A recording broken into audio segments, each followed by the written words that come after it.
السلام علیکم.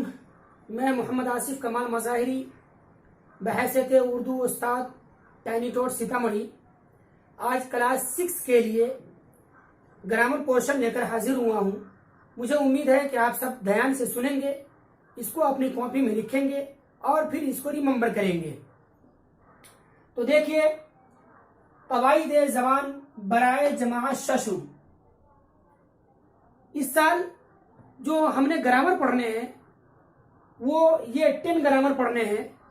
نمبر 1 اسم، نمبر 2 اسم معرفہ، نمبر 3 اسم نکرہ، نمبر 4 فعل، نمبر 5 فاعل، نمبر 6 مفعول، نمبر 7 واحد، نمبر 8 جمع، نمبر 9 متضاد، نمبر 10 مترادف.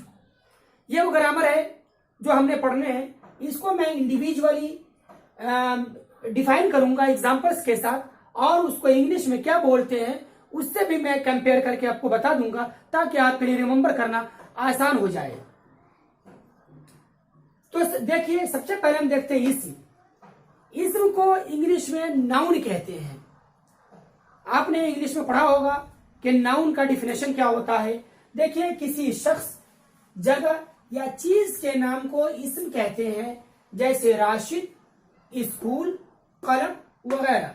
راشد کسی نہ کسی شخص کا نام ہے، اسکول جگہ کا نام ہے، اور قلم کسی چیز، آلے کا نام ہے جس کے ذریعے سے لکھا جاتا ہے. تو اس کو اسم کہتے ہیں. اسم کی 2 قسمیں ہوتی ہیں، اسم معرفہ اور اسم نکرہ.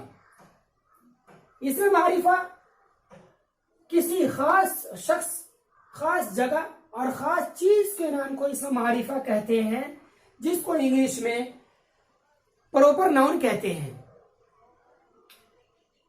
جیسے گاندھی جی، تاج محل، قرآن مجید. اس کے ایگزامپلس میں گاندھی جی کہے گئے ہیں. اگر ہم 1000 کیا 1 کروڑ کی تعداد میں لوگ بیٹھے ہوں اور وہاں پر جا کر کے اگر ہم بولیں کہ گاندھی جی، تو سب کا ذہن ایک ساتھ اسی گاندھی جی کی طرف جائے گا جس کا نام مہاتما گاندھی ہے، جو ہمارے دیش کے راشٹرپتا کہلاتے ہیں. تاج محل، ہندوستان میں کیا پوری دنیا میں کہیں بھی تاج محل بولا جائے گا تو اسی تاج محل کی طرف اشارہ ہوگا جو تاج محل آگرہ میں موجود ہے. قرآن مجید کہیں بھی بول لیجئے، چھوٹوں کے پاس، بڑوں کے پاس، کہیں بھی بولیے، قرآن مجید سے وہ قرآن ہے جو ہمارے آخری نبی حضور صلی اللہ علیہ وسلم کو اللہ پاک نے دیا تھا. تو اس کو معرفہ کہتے ہیں. خاص جگہ، خاص چیز یا خاص شخص کے نام کو اس میں معرفہ کہتے ہیں. آگے ہے اسم نکرہ. سوری، یہاں بھول گیا میں. اسم نکرہ، اسم نکرہ ایسا لفظ جو خاص نہ ہو بلکہ عام ہو، اس کو اسم نکرہ کہتے ہیں. جیسے لڑکے، اسکول، کتاب وغیرہ. اگر ہم جا کر کے کہیں بولیں اے لڑکا، تو وہاں پر جتنے بھی لڑکے موجود ہوں گے سب کے سب دیکھیں گے کہ کہیں مجھے تو نہیں آواز دی جا رہی ہے. لیکن اسی جگہ پر اگر میں کہہ دیتا ثاقب ادھر آؤ، تو وہ ثاقب ایک لڑکا ہوتا جو ادھر آتا. اسکول، اسکول جب ہم بولیں گے کہ آج کل اسکول بند چل رہا ہے، تو مطلب یہ کہ سارے کے سارے اسکول بند ہو رہے ہیں. لیکن اگر یہ کہا جائے کہ ٹائنی ٹوٹس اسکول کھلا ہوا ہے، تو یہ ٹائنی ٹوٹس ایک خاص ہو جائے گا، یہ عام نہیں رہے گا. کتاب، میں نے کہا کہ مجھے کتابیں چاہیے. دکاندار مجھ سے پوچھے گا کہ کون سی کتاب آپ کو چاہیے، تو اس وقت مجھے نام بتانا ہوگا کہ مجھے اردو کی جہان اردو چاہیے. تو اگر نام نہیں بولیں تو اس وقت تک یہ عام ہوتا ہے، لیکن اگر اسپیشل ایک نام لے لیا جائے تو وہ اسم معرفہ کہلاتا ہے. چوتھی قسم ہے فعل. فعل اور ایک بات، اسم نکرہ کو انگلش میں کامن ناؤن کہتے ہیں. فعل، فعل کو انگلش میں ورب بولتے ہیں. ایسا لفظ جس سے کسی کام کا ہونا یا کرنا معلوم ہو اس کو فعل کہتے ہیں. جیسے لکھنا، پڑھنا، کھیلنا. لکھنا ایک کام ہے، پڑھنا بھی ایک کام ہے، کھیلنا بھی ایک کام ہے. تو اس سے ایک کام کا ہونا یا کرنا معلوم ہو رہا ہے تو اس کو فعل کہتے ہیں.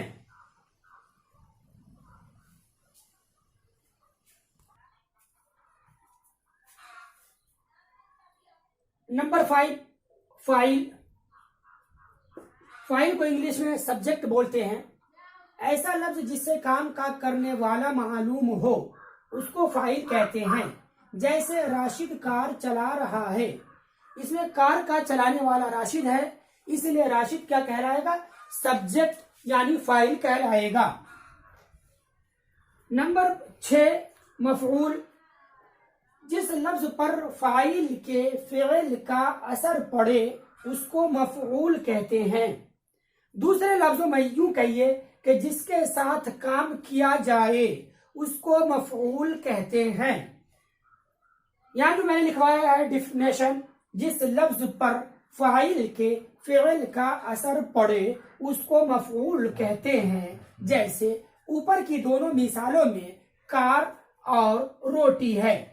اوپر کی مثال ہم کو دیکھنی ہوگی کہ راشد کار چلا رہا ہے. راشد، میں نے ڈیفینیشن میں لکھوایا تھا کہ فاعل کے فعل کا اثر پڑے. فاعل اس مثال میں راشد ہے، اس کا فعل کیا ہے؟ چلا رہا ہے. تو راشد کے چلانے کا اثر کس پر ہو رہا ہے؟ راشد کے چلانے کا اثر کار کے ساتھ ہو رہا ہے، اس لیے کار کیا کہلائے گا؟ کار مفعول کہلائے گا. دوسری جو مثال دی گئی تھی، طلعت روٹی پکا رہی ہے. اس میں طلعت کیا ہے؟ فاعل ہے، پکا رہی ہے فعل ہے. تو طلعت کے یعنی فاعل کے فعل کا اثر روٹی کے ساتھ پڑ رہا ہے، اس لیے روٹی کیا ہوا؟ یہ روٹی مفعول کہلائے گا. اوپر کی دونوں مثالوں میں دیکھ لیا جائے کہ کار اور روٹی مفعول ہیں. نمبر 7 واحد. اور ایک بات، مفعول کو انگلش میں آبجیکٹ بولتے ہیں. واحد جس کو انگلش میں سنگولر بولتے ہیں. واحد ایسا لفظ جس سے کسی اسم کا ایک ہونا معلوم ہو اس کو واحد کہتے ہیں. جیسے گھڑی، مکان، گاڑی وغیرہ. سنگولر جس سے کسی چیز کا ایک ہونا معلوم ہوتا ہے. گھڑیاں بھی ہو سکتی تھی، لیکن گھڑیاں کیا ہو جائے گا؟ وہ پلورل ورڈ ہو جائے گا. مکانات، گاڑیاں، تو یہ سنگولر ورڈ ہے.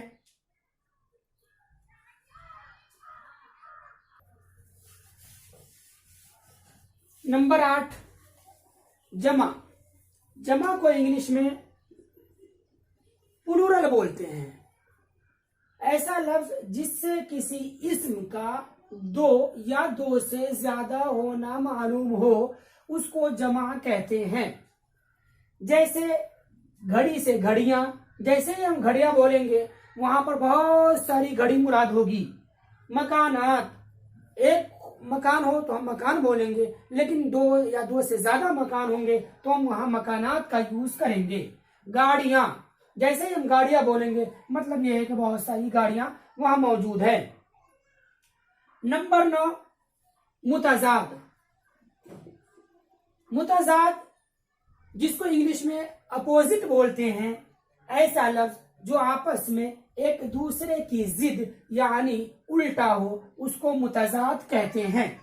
جیسے رات، دن. رات اور دن یہ دونوں ایک دوسرے کی ضد ہے، ایک دوسرے کا الٹا ہے. اوپر نیچے، صبح شام، یہ ایک دوسرے کی ضد ہے. مترادف جس کو انگلش میں سائنونیم بولتے ہیں. ایسا لفظ جو آپس میں ایک دوسرے کا ہم معنی ہو اس کو مترادف کہتے ہیں. یعنی ایک میننگ کو بتانے کے لیے 2 لفظ کا استعمال کیا جائے اس کو ہم مترادف بولتے ہیں. جیسے اتحاد، اتفاق، یہ دونوں ایک ہی میننگ یعنی میل جول کو اتحاد اور اتفاق کہتے ہیں. لڑائی جھگڑا، یہ دونوں ایک ہی میننگ کو بتا رہا ہے کہ دونوں میں اختلاف کا میننگ آ رہا ہے، تو اس کو ہم کیا کہتے ہیں؟ مترادف. یہ 10 کے 10 گرامر آپ کے ہو گئے. مجھے امید ہے کہ آپ اس کو اپنی کاپی میں لکھیں گے اور اس کو ریممبر کریں گے. اور اسی امید کے ساتھ خدا حافظ.